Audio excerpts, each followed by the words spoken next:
आप सब ने देखा, आप सब जानते हैं कि 1962 से जो भारत का बड़ा ड्रीम था कि सेमीकंडक्टर इंडस्ट्री भारत में आए, और सेमीकंडक्टर जैसे स्टील और केमिकल इंडस्ट्रीज होती है वैसी एक फाउंडेशनल इंडस्ट्री है।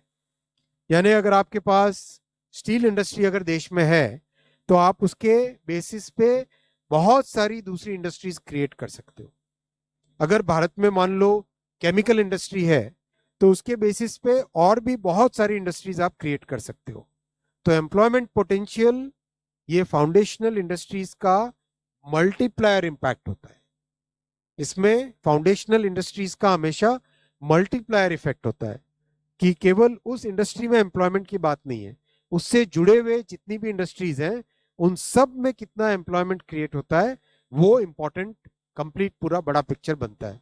जैसे स्टील में अगर एक स्टील प्लांट लगता है तो फैब्रिकेशन के लिए, मैन्युफैक्चरिंग के लिए, ऑटोमोबाइल के लिए कई सारी चीजें तैयार होती हैं।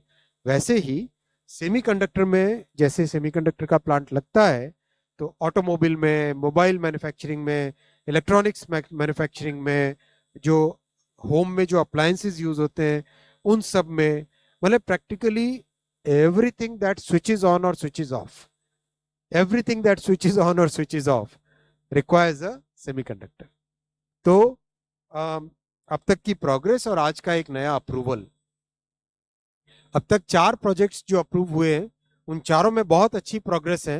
पहला प्लांट माइक्रोन का जो अप्रूव हुआ था उसका तेजी से कंस्ट्रक्शन चल रहा है। अगले साल के मिडिल तक पहली मेड इन इंडिया चिप इस प्लांट से निकलेगी। ऑलरेडी इस प्लांट का एक मिनी प्लांट एक बना है जिसमें चिप बाहर से लाके उसका मॉड्यूल, यानी मैंने पिछली बार आपको एक बार दिखाया था, यानी उसका जो सर्किट बनता है वो सर्किट ऑलरेडी यहाँ से भारत में बनना चालू हो गया है। साथ ही साथ जो दूसरे प्लांट्स हैं, टाटा का आसाम वाला प्लांट, उसका अभी हाल ही में कंस्ट्रक्शन का काम चालू हुआ। फिर सानंद वाला प्रोजेक्ट सीजी पावर का, करीब उसकी कंप्लीट डिजाइन हो गई है और अब कंस्ट्रक्शन स्टार्ट होगा। और टाटा की जो धोलेरा में फैब है उसमें भी बहुत अच्छी प्रोग्रेस है।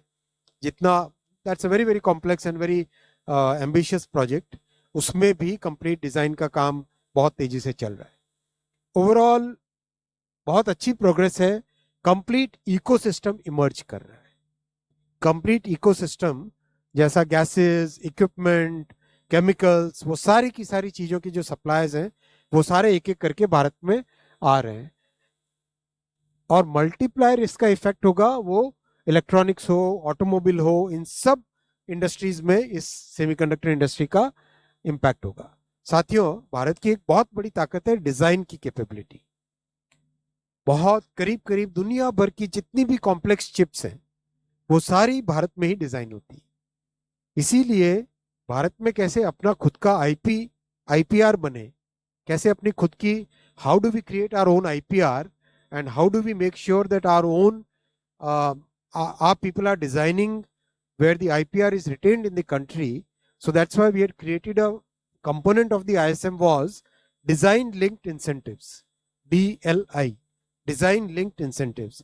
Design linked incentives में already 13 कंपनीज ने चिप और सिस्टम ऑन चिप डिजाइन करने चालू कर दिए हैं। उसमें से कुछ के पास ऑलरेडी वीसी कैपिटल भी, फंडिंग भी आने लग गई है और बहुत अच्छे सक्सेस हुई है इसमें। अगर आप इसमें देखें, ऑटोमोबाइल सेक्टर में भी है, टेलीकॉम में है, 5G के रेडियो की चिप्स हैं, 5G के बेस बैंड की चिप है, फिर जो आईओटी यानी जो सेंसर्स होते हैं उसकी चिप्स हैं, काफ़ी एडवांस चिप्स इसमें बन रही है। और आज कैबिनेट में माननीय प्रधानमंत्री श्री नरेंद्र मोदी जी की अध्यक्षता में अप्रूवल मिला है केन्स टेक्नोलॉजीज के प्लांट को। इस प्लांट में 6.3 million per day chips per day, यानी 63 लाख चिप्स पर डे की प्लांट की कैपेसिटी होगी। 46 एकर्स में प्लांट बनेगा, बड़ा प्लांट है। करीब करीब इसका जितना प्रोडक्शन होगा वो प्रोडक्शन ऑलरेडी किन इंडस्ट्रीज में जाएगा वो बुक हो चुका है। और अच्छा इसका टेक्नोलॉजी आएगी इसमें। और इसमें मेजर पॉइंट आएगा, जैसे पावर से रिलेटेड चिप्स होती है जो ट्रेन सेट्स में लगती है, आपके ऑटोमोबाइल्स में लगती है, और घर में जो अप्लायंसेस होते हैं उसमें लगती है, वो सारी चिप्स भी इस वाले प्लांट में बनेगी। इसमें लैंड ऑलरेडी सानंद में ले ली है इस कंपनी ने, और बहुत जल्दी इसका कंस्ट्रक्शन चालू करेंगे। Overall I am sorry for this, overall बहुत जल्दी एक सेमीकंडक्टर का इकोसिस्टम भारत में बन रहा है। 45। Hi, sir. This is Sumit Chaturvedi from ET Now. I would like to ask you this 3,300 crore proposal of Keynes. Any more details on the employability? How many people will be employed? An update on Tata's Dholera plant. You said land acquisition has happened. So I'll take both the questions separately. Tata's plant is basically a fab which will be which is being done in association with a joint venture with the Powerchip of Tata of Taiwan. That's a massively large project and a very complex project. It will be operational at the 28 nanometer node. So the design work for the entire plant has been done.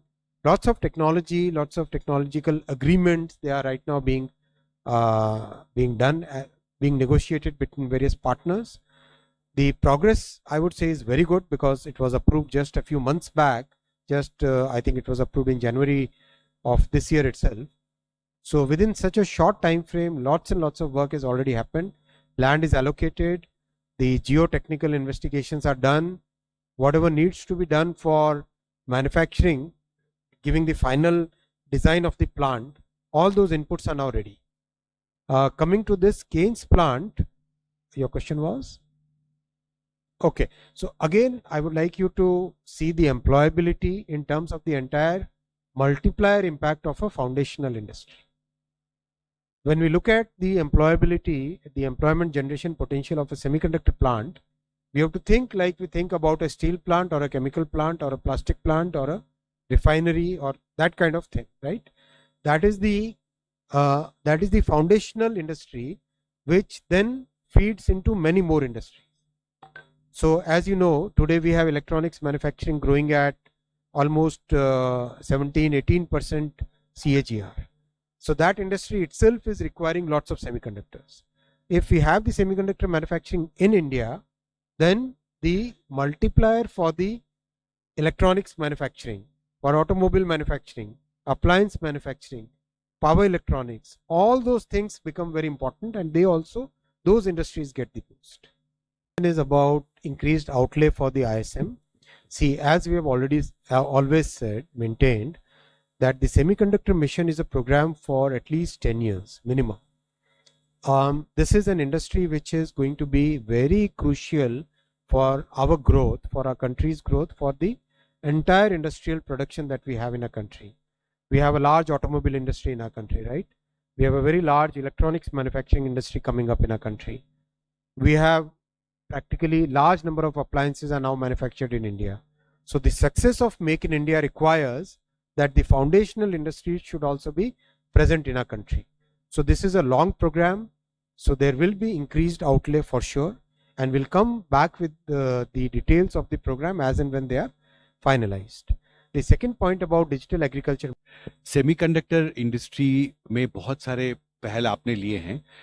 सवाल एक छोटा सा ये था कि एक जो semiconductor manufacturing incentive policy आप लेकर आए थे, पहला चरण तो उसका अभी कार्यान्वित हो रहा है, दूसरे चरण के बारे में भी क्या सोचा जा रहा है, आगे के लिए क्या सोचा आपने, उसको और बढ़ावा देने का जवाब थोड़ी देर पहले ही दिया है, फिर भी रिपीट कर रहा हूँ।